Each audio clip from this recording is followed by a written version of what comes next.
Do you want to be compliant or do you want to be secure? Are those different statements? A lot of companies that have had major breaches were compliant with whatever regulations were appropriate. And so I think, the goal should be to have a security program that as a byproduct is compliant, not a program that is compliant. Hi, this is your host Apun Bhartiya and welcome to TFR Let's Talk. Today we have with us once again Steve Winterfeld, Advisory CISO at Akamai. Steve, it's great to have you on the show. Yeah, I always enjoy conversations with you. Looking forward to it. Today's focus is emerging compliance challenges in cybersecurity. When we look at the term compliance, can you just talk a bit about what does it kind of comprises of? Is it best practices? Is it standards? Is it regulations? Is it law? What it is and why companies or us we should care about it? Yeah, it's interesting. So we have international standards, we have national standards, and here in the United States we have state standards and laws. And so if you think about stuff like privacy, a lot of the privacy laws actually are coming out of Europe. But then you'll see state by state, California will adopt it, then Texas, and then maybe Maine. And then over time, most of the states have some version of computer data privacy laws. They're not uniform, and it makes it challenging for us to think about how to comply with, 40 some state laws and international laws if we have customers coming in from Europe or elsewhere. Then you have things like HIPAA, which is a law that was leveled, but it's not a law that you have a checklist on how to do it. It's a law that is written in very legal language. So then you have organizations saying, well, this is how we think you would implement that. And then you have what I'll call voluntary standards like PCI. The credit card industry is running its own standardization. And that PCI DSS is something they do. So depending on what industry you're in, what financial vehicles you use, you might be under FFIEC. It's just a host of very complex regulations for us to try to manage. When we look at these compliance, can you also talk, of course, there are certain which are industry specific, like HIPAA is there and there are other ones. So can you just kind of, just summarize them at the same time? While there are certain laws which are or regulations which are specific to certain industries, can they be also seen as kind of best practice that is not just a checkbox? And you know what? Checkbox is there, you're compliant, you're good to go. It actually improves the systems as well. Yeah, and that kind of gets into one of the big debates is, do you want to be compliant or do you want to be secure? Are those different statements? A lot of companies that have had major breaches were compliant with whatever regulations were appropriate. And so I think, the goal should be to have a security program that as a byproduct is compliant, not a program that is compliant. And then you talk about best practices. I love OWASP, which talks about the top 10 vulnerabilities or the top 10 API vulnerabilities or the top large language model or generative AI vulnerabilities if your company is moving into that area. I love to talk about MITRE, and the MITRE attack framework is a model for running pen tests. And so there are a lot of best practices. There are guides that are for NIST, the NIST cybersecurity framework. Not only is that a great guide, but it's actually the standards by which the Federal Financial Council, the FFIEC, builds their checklist. And so if somebody comes in, again, you're going to have between 200 and 300 items on a security checklist for PCI or FFIEC or NERC-CIP or HIPAA, or pick your flavor of compliance. But it really is a combination of best practices, frameworks, something like Zero Trust, and then the regulation itself with that checklist. But I wouldn't build my program around a checklist. If we just go with the analogy of what came first, egg or chicken, when it comes to compliance practices, what should precede what? I think this is important to keep on our radar because, first of all, it could have a financial impact if we can't process credit cards because we didn't pass our PCI audit. That's going to affect our ability to conduct business. If the federal regulators come in and find out we're not compliant, they may levy a fine or they may require corrective actions. They may come in and say, you have to have a CISO, or you have to have us approve certain actions, or you have a deadline to have this program stood up by. And so whether it's an internal audit, an external audit, a government audit, I think that's the first thing we want to be able to do is make sure that the rest of the business is able to operate the way they should, and we take care of making sure we're protected the way we should. And obviously that's a team effort.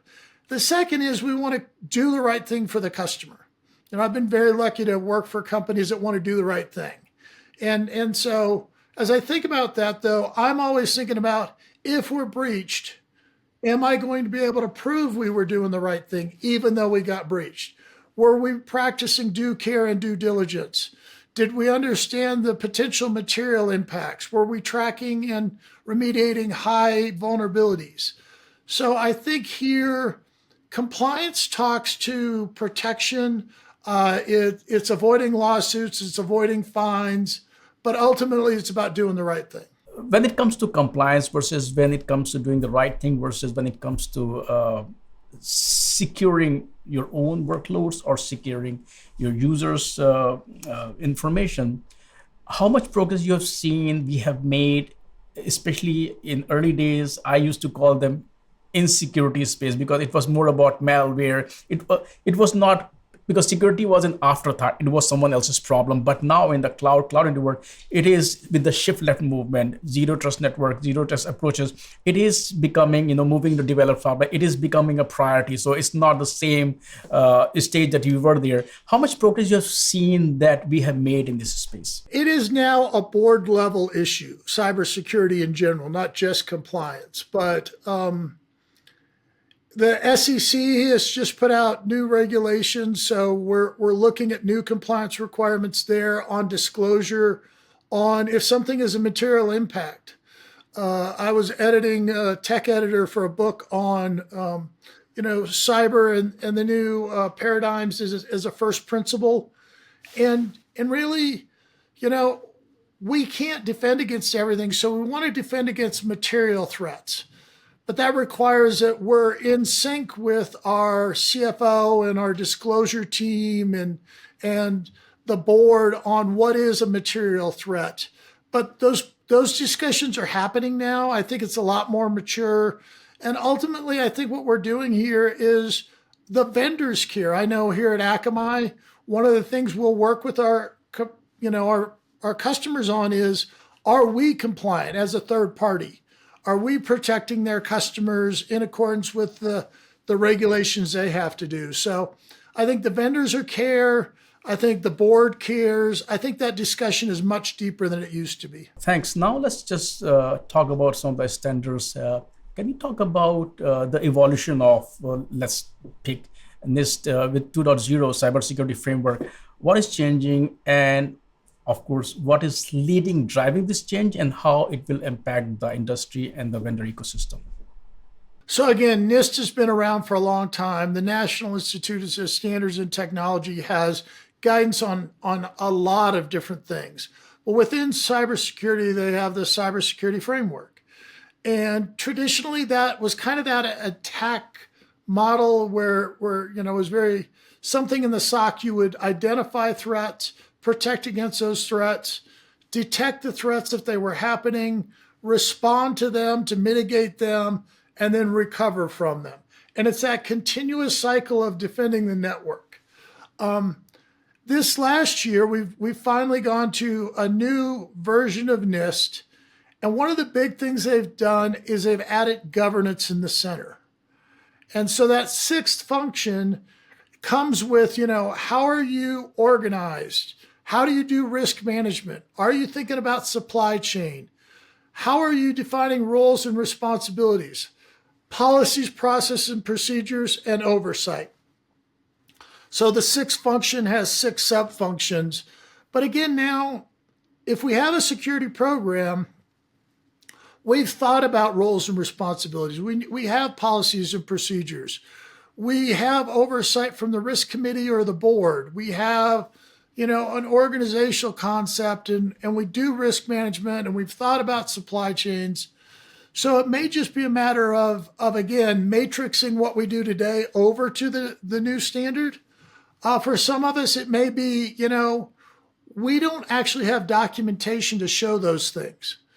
Maybe we have roles, but we've never documented the responsibilities.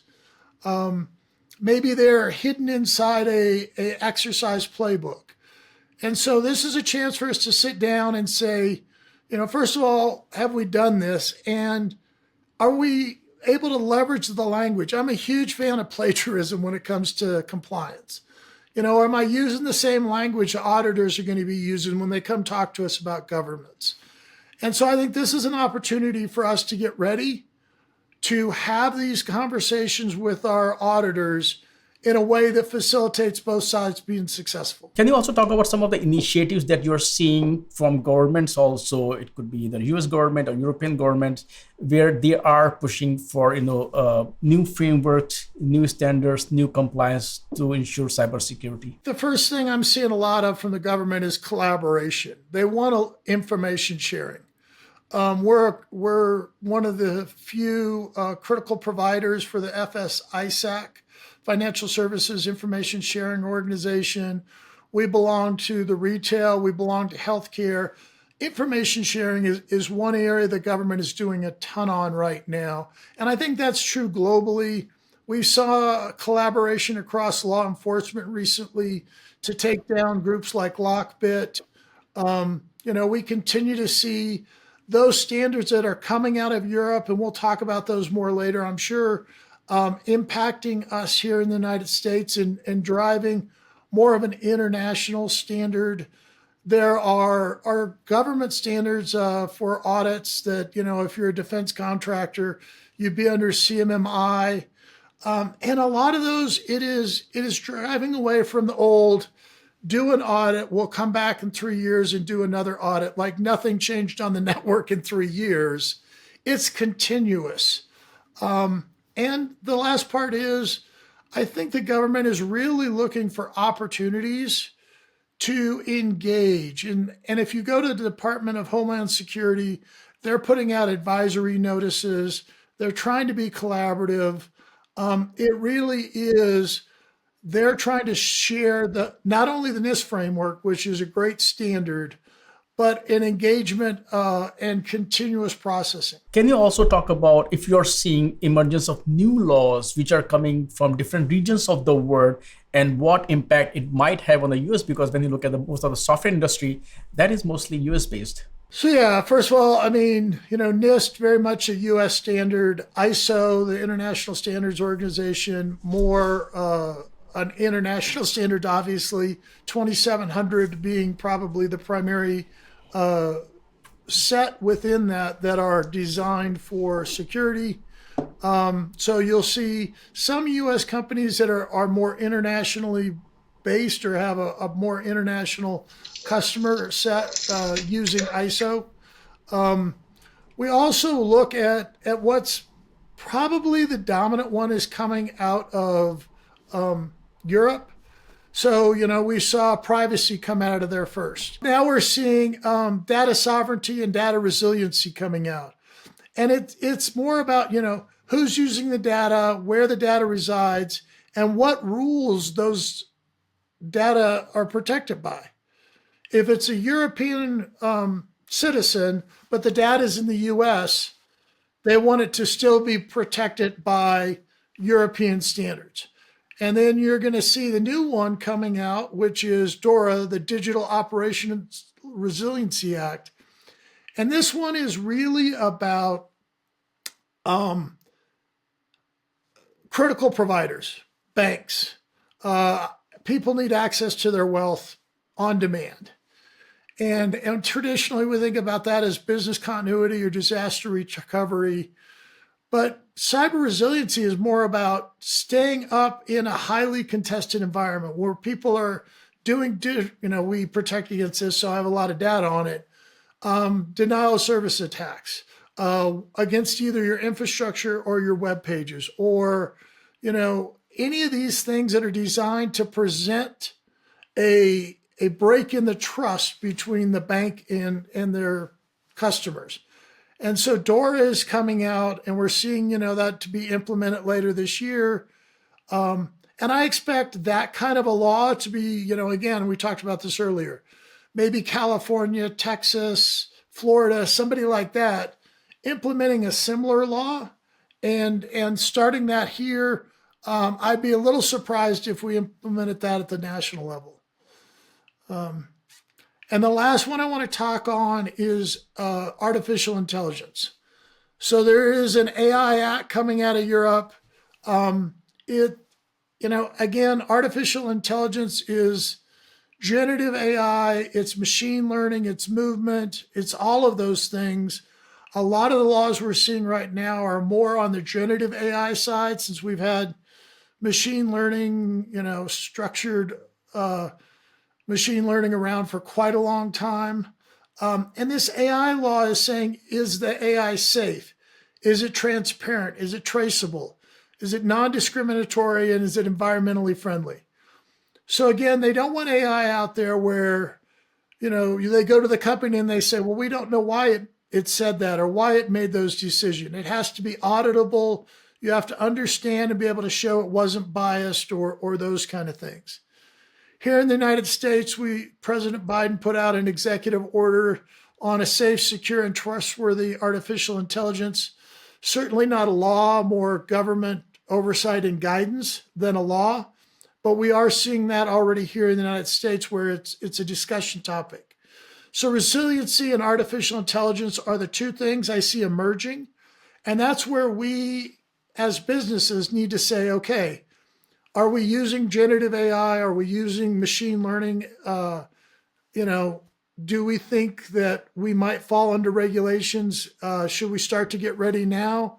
And then on the resiliency side, those same kind of questions of, do we have resiliency as part of our program? When we look at these laws, regulations, of course, depending on who you talk to, but the reason we feel safe in flying in a lot of US-based airlines or the modern cars is because we know there are certain regulations they have to follow. So we do know the seat belts, brakes, or airline, they are safe. So when it comes to regulations, can we look at it as a perspective of these are not like gates for developers? Also, these regulations sometimes help because they are kind of, hey, we have built these guardrails. You can do whatever you want to do within those guardrails. So we know the users are safe and you have the freedom to innovate as much as you want without worrying about consequences. It's such a dynamic area, depending on the business model, depending on the regulations around a certain company, depending, if you're in healthcare, obviously different standards than if you're in gaming. There are real life and death consequences potentially. But yeah, I think it is interesting. It is hard to bring analog examples into this dynamic because it is not tied to geography. It is tied to where people are doing business and how they're doing business and how much trust they're putting into these capabilities. It will not be easy to solve this. Excellent. Thank you. Now let's just go back to standards. A new version of PCI DSS 4.0 is also coming out. Talk a bit about what was driving it and what's new there. Overall, I would say DSS 4.0 is more about changing the risk approach. And a lot of what's changed here is, first of all, PCI is acknowledging there are a lot of different business models out there, and the one checklist does not fit them all. And so they're trying to take a risk approach rather than, just a checklist standard. This is what you have to do. And what's driving it? A lot of this is probably, in my opinion, let's take something like the Mage Card attacks, which hit commerce very hard. And so PCI now is saying in those JavaScript environments, which the threat group MageCart was coming in and stealing stuff, you need to control that. You need to have visibility. You need to manage threats, because they were scraping credit card, personal information. And so It was a new type of attack, so now it's being required to be protected. One we're also starting to see, and I'm seeing this across a lot, is on the API side. You're starting to see people talk about what expectations we have on API security.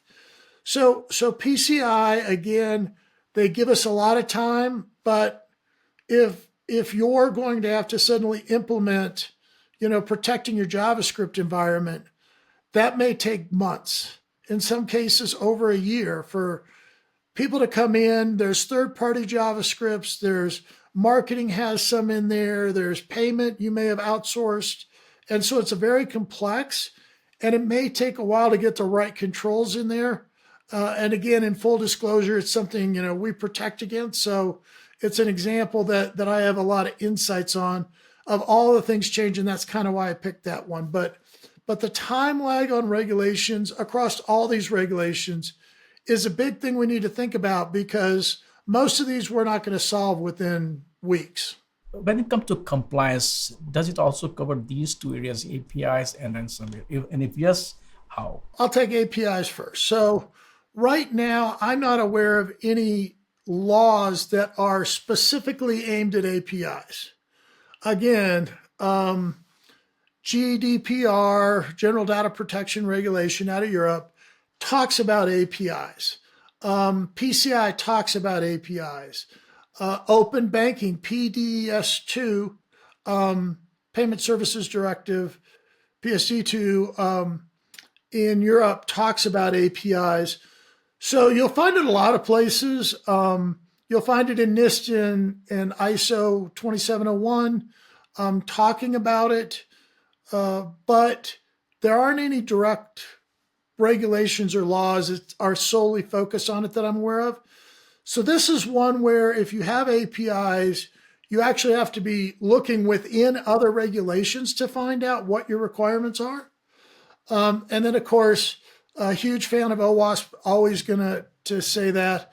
OWASP now has not only your classic, web page top 10, but the top 10 vulnerabilities you talk about coders for APIs, which for best practice is a huge resource I would encourage you to use.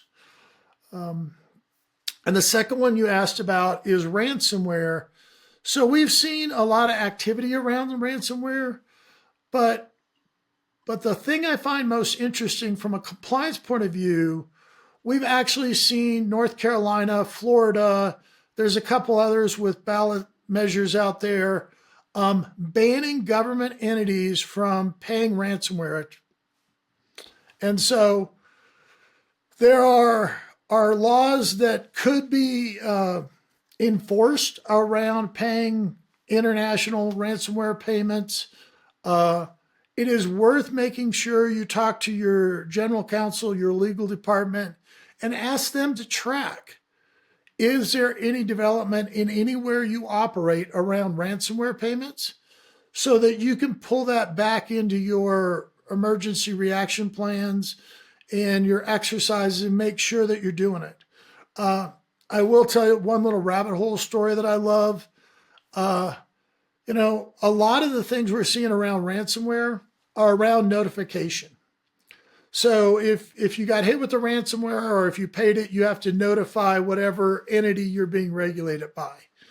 These are again, notification are becoming the broadest set of compliance requirements. You have to know the time. You have to have a trigger to say, this is the moment we figured out we had a ransomware or a data breach, because clocks start.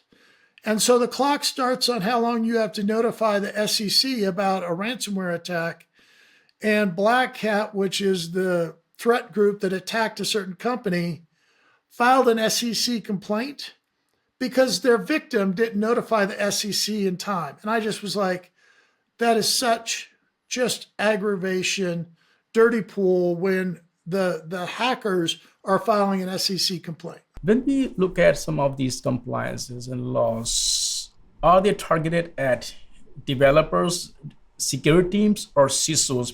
And if we just look at CISOs, because you're a CISO advisor, how CISOs look at these compliance and laws? Do they look them as liabilities, or they look at those as guidance, or once again, guardrails to help their teams, to help their organizations? So I think, first of all, as a CISO, I think of compliance as being a two-edged sword.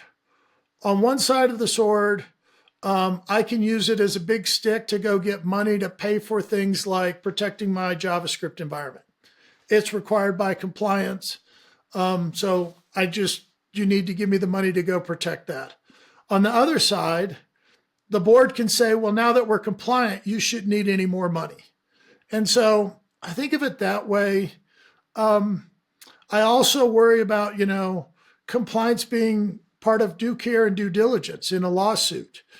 And as we talk about lawsuits, we had a CISO brought up on criminal charges. He was not actually sent to jail, but that was kind of a message to all CISOs that they might be criminally liable. We had another CISO recently got included with a SEC filing. So now, CISOs are asking, if the SEC comes against our company and I'm named individually, do I have liability insurance? Do I have the same kind of insurance that the board members have or the CEO and CFO have? And do I need those? So I think this awareness of our liability as CISOs has changed recently. And more of us are trying to understand what we're potentially exposed to. Steve, thank you so much for taking time out today and talk about this topic. And as usual, I look forward to our next episode. Thank you. Thank you. Have a great day.